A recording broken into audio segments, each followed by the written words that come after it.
Daily. Taste the Daily. News దగ్గొచ్చిన వెంటనే పిల్లలకి కోల్డ్ డ్రిప్ సిరప్ వేస్తున్నారా? అయితే బీ కేర్ఫుల్. ఆ సిరప్ తో దగ్గు తగ్గడం సంగతేమో గానీ ప్రాణాలు పోతున్నాయి, జాగ్రత్త.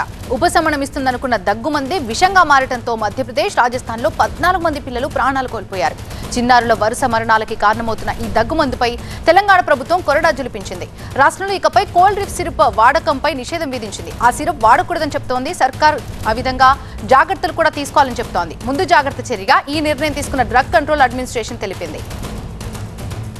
చిన్నారుల మృతితో కేంద్రం కూడా దీన్ని చాలా సీరియస్ గా తీసుకుంది. అన్ని రాష్ట్రాలను అలర్ట్ చేయడంతో పాటుగా కాఫ్ సిరప్స్, ఇతర మందుల శాంపిల్ సేకరిస్తోంది అధికార యంత్రాంగం. హిమాచల్ ప్రదేశ్, ఉత్తరాఖండ్, గుజరాత్, తమిళనాడు, మధ్యప్రదేశ్, మహారాష్ట్రలో ఫ్యాక్టరీస్ పై central drugs standard control organisation తనిఖీలు చేపట్టింది. దగ్గు సిరప్లు, యాంటీబయాటిక్స్, అలాగే జ్వరం మందులు సహా 19 ఔషధాల నమూనాలను సేకరించింది. ఇక మరోవైపు అన్ని రాష్ట్రాలు, కేంద్రపాలిత ప్రాంతాల ప్రిన్సిపల్ సెక్రటరీలు, ఆరోగ్య శాఖ కార్యదర్శులు, డ్రగ్ కంట్రోలర్స్ తో ఇవాళ సాయంత్రం వీడియో కాన్ఫరెన్స్ నిర్వహిస్తున్నారు కేంద్ర ఆరోగ్య కార్యదర్శి Punyasalila Srivastava. Cold drip cough syrup lab పరీక్షల్లో షాకింగ్ నిజాలు బయటపడుతున్నాయి. Tamil Nadu food and drugs administration ప్రయోగశాల పరీక్షల్లో ఆ దగ్గు మందులో కోల్డ్ డ్రిప్ లో యాంటీఫ్రీజ్, బ్రేక్ ఫ్లూయిడ్స్ లో ఉపయోగించే పారిశ్రామిక రసాయనం డైథిలిన్ గ్లైకాల్ 48.6% ఉందని తేలింది. ఇక మధ్యప్రదేశ్లోని చింద్వారలో కోల్డ్ డ్రిప్ కాఫ్ సిరప్ సూచించిన డాక్టర్ ప్రవీణ్ సోనీని పోలీసులు అరెస్ట్ చేశారు.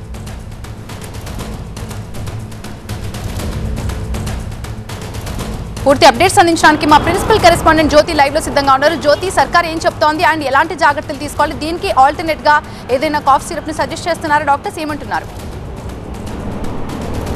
కోల్డ్ డ్రిప్ దగ్గు మందు తాగి 14 మంది చిన్నారులు మృత్యువాత పడినటువంటి ఈ ఘటన ప్రస్తుతం దేశవ్యాప్తంగా చర్చనీయాంశంగా మారిందని చెప్పుకోవచ్చు. ఈ నేపథ్యంలో తెలంగాణ ప్రభుత్వం ఏదైతే డ్రగ్ కంట్రోల్ అడ్మినిస్ట్రేషన్ ఒక కీలకమైనటువంటి ప్రకటన జారీ చేసిందని చెప్పుకోవచ్చు.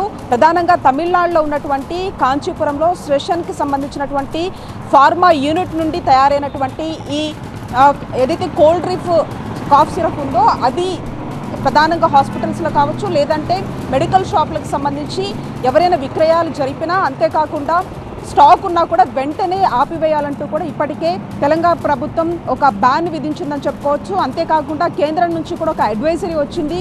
ఏదైతే ప్రధానంగా తమిళనాడుతో పాటు మధ్యప్రదేశ్, రాజస్థాన్ ఆయా ప్రాంతాలలో, ఆయా రాష్ట్రాలలో కూడా ఈ యొక్క కాఫ్ సిరప్ మీద ఖచ్చితంగా కూడా బ్యాన్ విధించినటువంటి ఆ సందర్భాలు ప్రస్తుతం మనకు ఇప్పుడు కనిపిస్తూ ఉన్నాయి. ఇకపోతే ఎవరైతే ఈ చిన్నారులు ప్రధానంగా మధ్యప్రదేశ్లో కూడా జ్వరంతో పాటు జలుబు వచ్చినటువంటి ఆ చిన్నారులను కూడా ఒక డాక్టర్ దగ్గర తీసుకెళ్ళడం జరిగింది. ఆ డాక్టర్ నేమ్ ప్రవీణ్ సోనీ. అతను సూచించినటువంటి ఈ కాఫ్ సిరప్ ఆధారంగానే వాళ్ళంతా కూడా ప్రధానంగా ఏదైతే ఒక 3 కెమికల్స్ ఉంటాయి, అందులో ప్రధానంగా కూడా ఏదైతే ఇథిలిన్ డైక్లోల్ అనేది ఒక ఎక్కువగా దాన్ని కంటామినేషన్ ఎక్కువగా ఉండడం, అది ఎక్కువగా తీసుకోవడం కారణంగా ఈ యొక్క మృత్యువులు సంభవించాయి అనేది ప్రధానంగా ఒకవైపు అధికారులు అంచనా వేస్తున్నారు. ఇకపోతే రాజస్థాన్కి సంబంధించినటువంటి ప్రభుత్వం సైతం కూడా దీని మీద ఎక్కువ శాతం, అంటే అక్కడ కూడా చాలా వరకు చిన్నపిల్లలు ఈ యొక్క సిరప్ తాగిన తర్వాత చనిపోయారు కాబట్టి వాళ్ళకి సంబంధించినటువంటి శాంపిల్స్ సైతం కూడా సేకరించడం జరిగింది. అంతేకాకుండా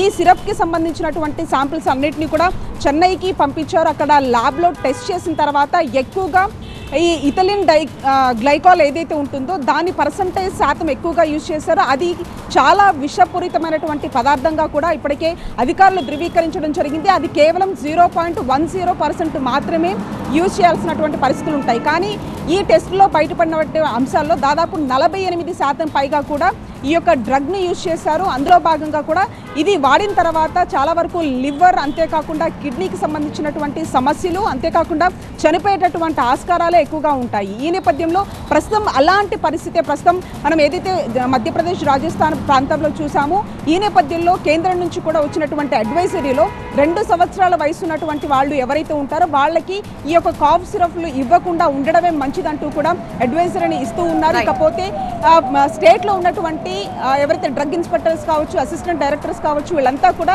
ఈ కాఫ్ సిరప్కి సంబంధించి ఖచ్చితంగా కూడా బయట మొత్తం వాడకుండా నిషేధించాల్సిందిగా, అంతేకాకుండా వాటికి సంబంధించినటువంటి చర్యలు తీసుకోవాల్సిందిగా కూడా ఇప్పటికే ప్రభుత్వం నుంచి ఈ డ్రగ్ కంట్రోల్ అడ్మినిస్ట్రేషన్ నుంచి ఆదేశాలు అయితే జారీ చేయడం జరిగింది.